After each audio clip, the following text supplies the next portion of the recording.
Hi class. So this is the first of the condensed lectures that I'm hoping to be able to upload to continue carrying the conversation further than the required reading will really take us. So I want to make sure that we're focusing in on particular people and really interventions. Obviously the remaining therapies that we're going to go over, the different counseling theories that we're going to go over, are really focused in on a lot of different really cool interventions. Today being one of the more vague kind of interventions that therapy has to offer, but really cool principles. So we're carrying the conversation forward with existentialism. So there's three main tenets, and really are going to be represented by three main people within existentialist psychotherapy. So three main tenets of existential psychotherapy is focusing in on existence. What does it mean to be alive? What does it mean to be a person? What does it mean to be an individual? Furthering that conversation that is really amped up by Carl Jung, the conversation of individuation. The second tenet is meaning and purpose. That we're not just alive, but our life has significance, our life has meaning. And that is understood very much phenomenologically, and that we all have a unique experience. My meaning can't be the same as your meaning. It is unique to all of us. But as therapists, we can lead our clients into that understanding that there is a meaning and that they are able to find it for themselves. The third is a conversation that not very many people enjoy having, but is very relevant when you really dive into it. It's the conversation of death anxieties. That we not only have to understand our life and that our life has significance, but that our life has an end as well. And you can definitely understand in current times how death anxieties is very prevalent. Whenever we come face to face with our mortality, we come face to face with our finiteness and our inability to control death, we panic. So the three main people that we're going to focus in on, and really there probably should be a fourth that I'm kind of going to sneak in there, is Rollo May, Viktor Frankl, and Irving Yalom. The fourth person that I'm going to sneak in there is not a psychiatrist, does not create a counseling theory, so to speak, but he actually thought of himself as being the first psychiatrist. Nietzsche, in particular, Friedrich Nietzsche, called himself a societal psychiatrist, a societal psychologist, that he was looking at fixing the neuroses of society itself. So for a lot of different theories that he has on morality and freedom, being an individual and looking at the depths of our souls, really doing that shadow work that Carl Jung argues later, he really focuses in on meaning and significance and purpose. Which is something that Viktor Frankl picks up. So let's start with Rollo May. Rollo May was born early 1900s, 1909 if I'm not mistaken, and really focuses in on existence, focuses in on being an individual, and particularly defining that as being creative, right? That we have the courage to creativity. We have the courage to be creative, to love, to engage the world. That we get to be an individual who transcends our circumstances, who is able to be creative. And this really pushes against deterministic philosophy. Whenever we come across clients that are particularly stuck, that see themselves from one viewpoint and they are stuck. They are their diagnosis, for instance. They are their diagnoses. Existentialists come in and say, one, that your diagnosis probably doesn't matter all that much.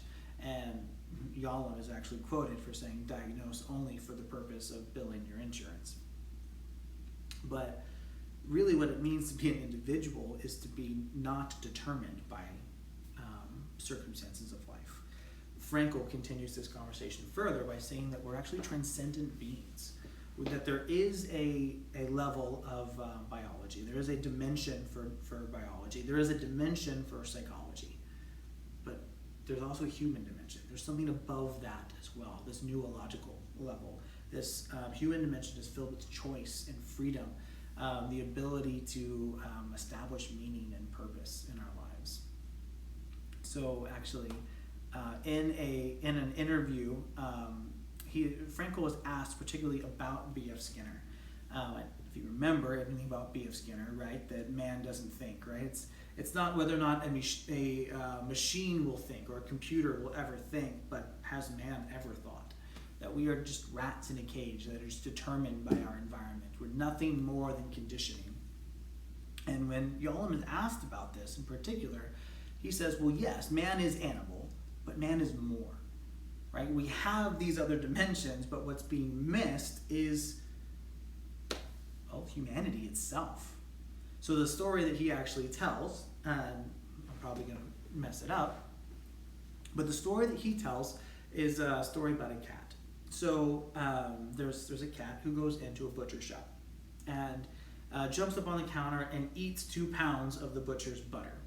And of course the butcher is mad and chases the cat out and runs into the cat's owner. And they get into a conflict. And a rabbi comes by and actually is trying to create some peace in that environment and asks what's going on. The butcher says, well, this cat ate 2 pounds of my butter. And so the rabbi asks for a scale. And they bring a scale over and he puts the cat on the scale and it weighs exactly 2 pounds. And so Frankl turns to them and he says, well, I found the butter, but where's the cat?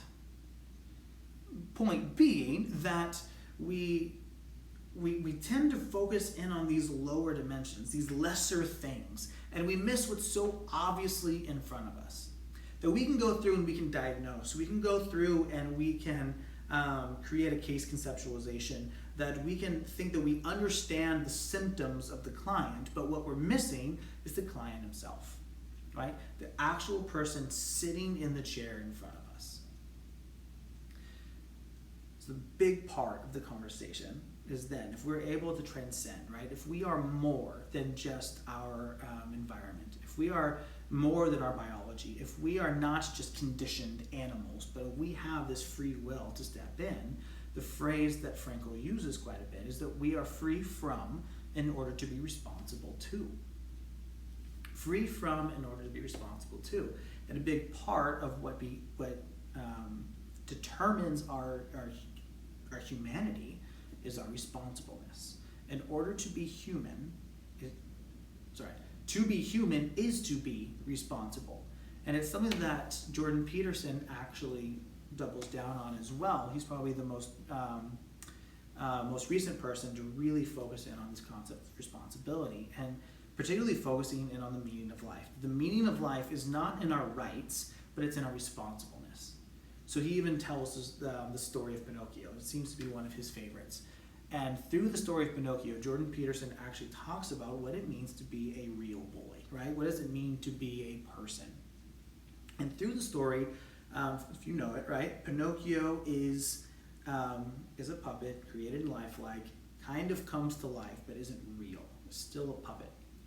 And the first chance that he gets, he runs away from his father. He runs away from his creator, runs away from his traditions and his moral teacher, really. He runs off and he's irresponsible. And he ends up at Pleasure Island.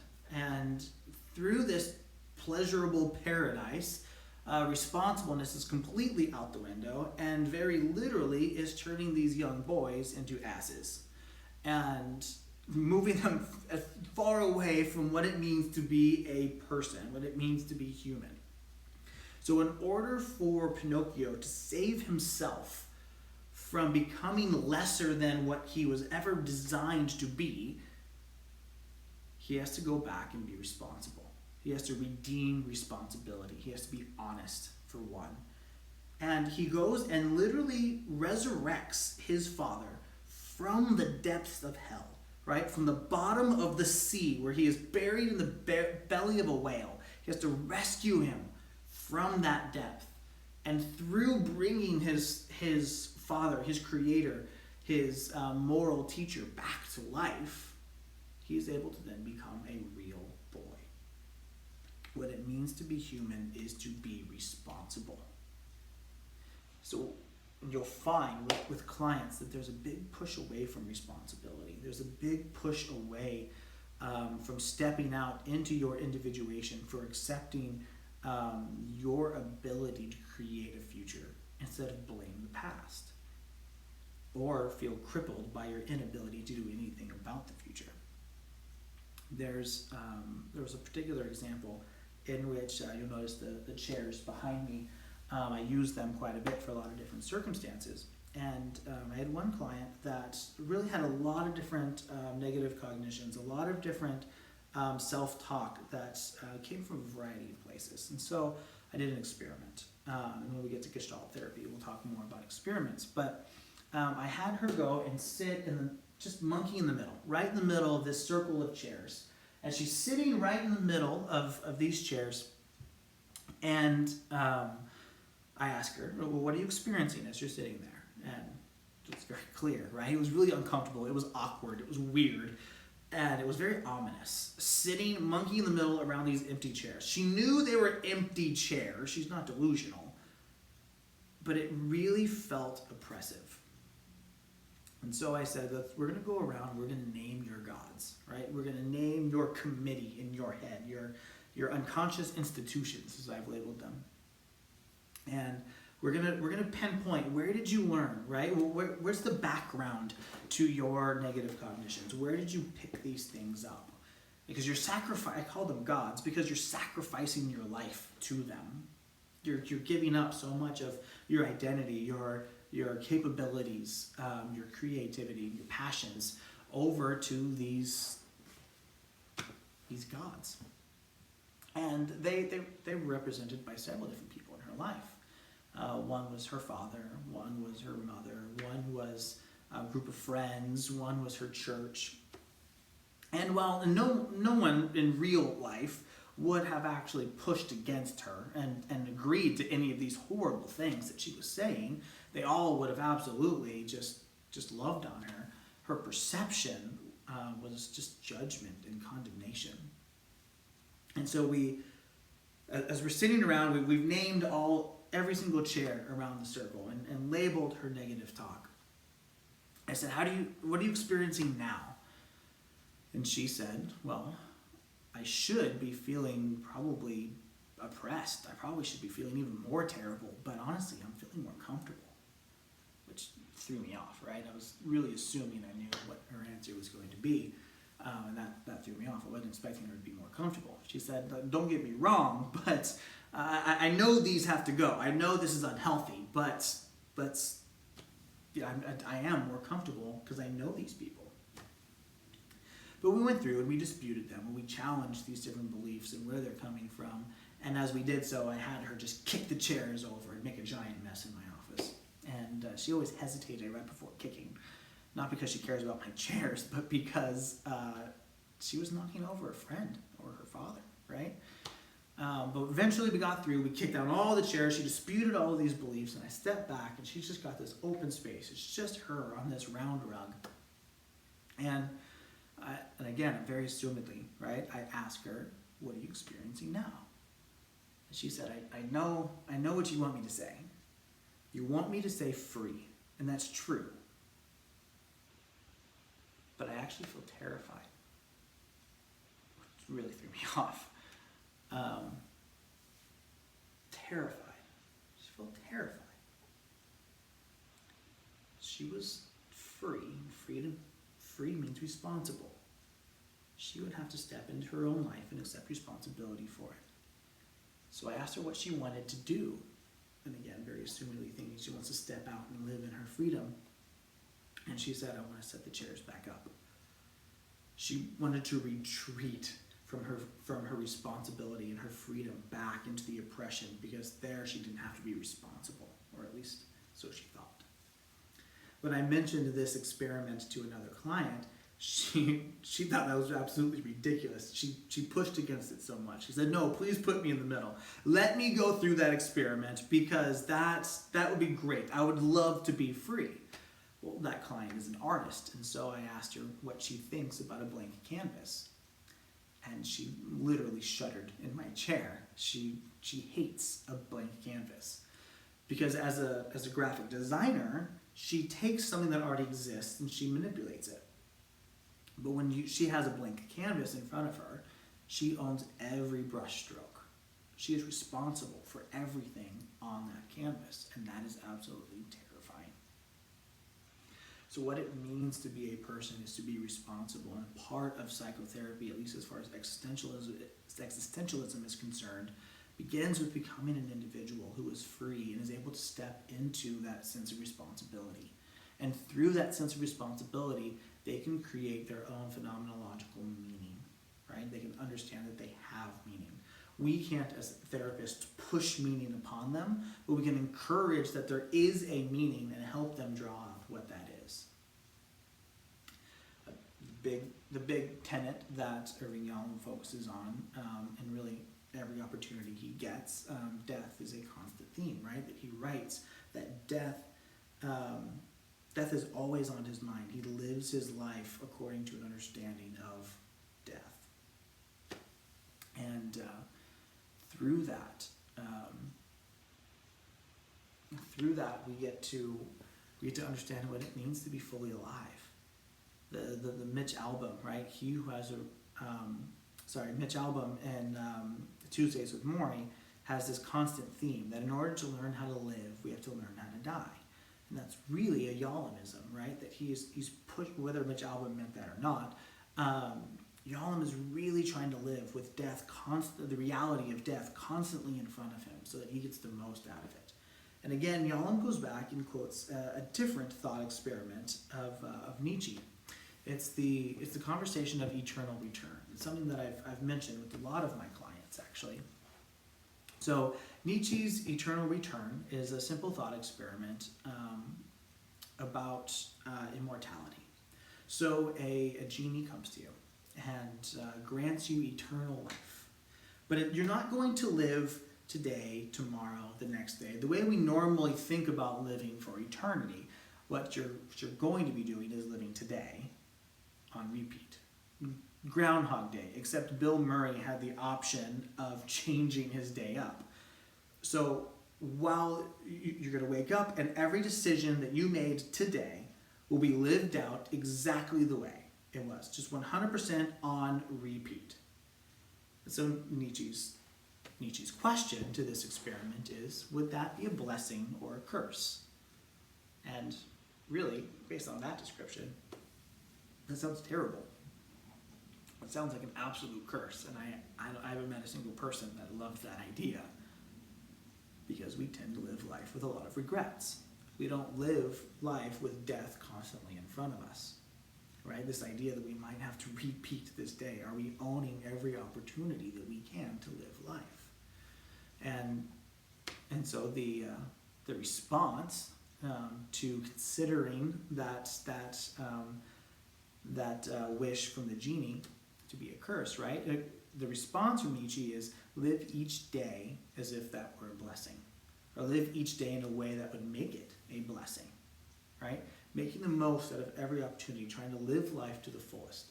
And Yalom points out that he wants to live life in such a way that when death finally comes to meet him, he doesn't have a whole lot to take, right? That you have lived life to the fullest. I've had a few clients, only a couple clients, that interpreted that as run out to Vegas and go be wild. And that by no means is living life to the fullest. That's usually how you create regrets, not create a full life of meaning and significance. But living your life according to your values, living life according to what is most sacred and real, as again, one of the teachings of Jesus that Peter really focuses on is the teaching to make the most of every opportunity, right? The harvest is ripe, right? Is ready. The harvest is ready. We just need the workers. And you see that repeated with Peter, make the most of every opportunity. You see that repeated in Mark, who is really Peter's student. Make the most of every opportunity. Live life to the fullest. Live life according to your values, according to what matters most. In order to learn how to live, you have to learn how to die. What matters in death? Well, not a whole lot of things that we really focus on our day-to-day.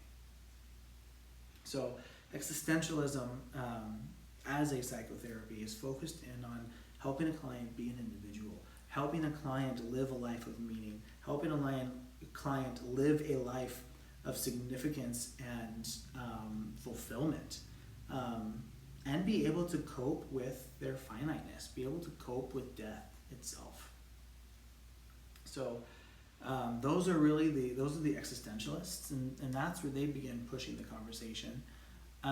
Next week we begin a conversation of Gestalt therapy. We'll be focusing mostly on the tenets of Gestalt therapy, Fritz Perls, and then we'll go through a few different interventions as well.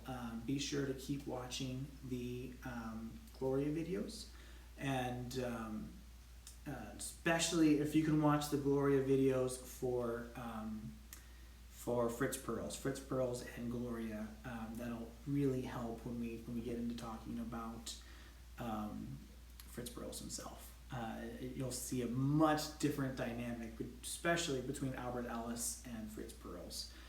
It's night and day. Very fun, staying present in the moment and really engaging your client. So thank you guys for your flexibility, and I hope you all stay safe. And if you have any questions, of course, email me.